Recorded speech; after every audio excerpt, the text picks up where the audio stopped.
চরণে ধরিয়া তব কহিব প্রকাশে। রাজধানীর বাড্ডা এলাকার একটি বাসা থেকে ঢাকা বিশ্ববিদ্যালয়ের থিয়েটার অ্যান্ড পারফরমেন্স স্টাডিজ বিভাগের মাস্টার্সের শিক্ষার্থী ও মঞ্চ অভিনেত্রী মুনিরা মাহজাবিন মিমোর মরদেহ উদ্ধার করেছে পুলিশ।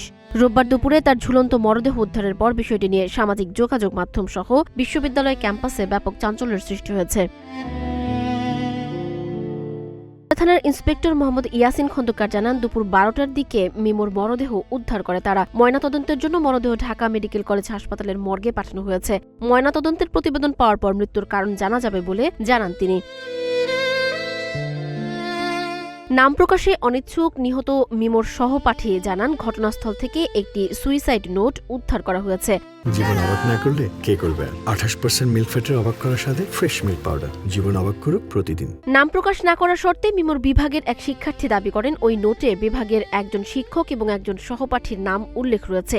এই ঘটনায় ক্ষুব্ধ হয়ে ঢাকা বিশ্ববিদ্যালয়ের সংশ্লিষ্ট বিভাগের শিক্ষার্থীরা একত্রিত হয়ে মামলা করার প্রক্রিয়া শুরু করেছেন এবং তারা বাড্ডা থানার দিকে অবস্থান নিয়েছেন।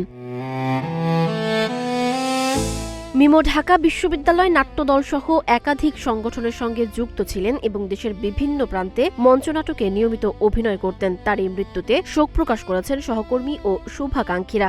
ঘটনার আগে 25 এপ্রিল রাত 4টা পর্যন্ত যে মেয়েটি বান্ধবীদের সঙ্গে হাসি খুশি মুহূর্ত শেয়ার করেছে, নিজের ফেসবুকে এলোমেলো সুন্দর নামে অ্যালবামে ছবি পোস্ট করেছে, তার জীবনের প্লে বাটন এভাবে থেমে যাওয়াকে রহস্যজনক বলে মনে করছেন পরিচিতজনরা।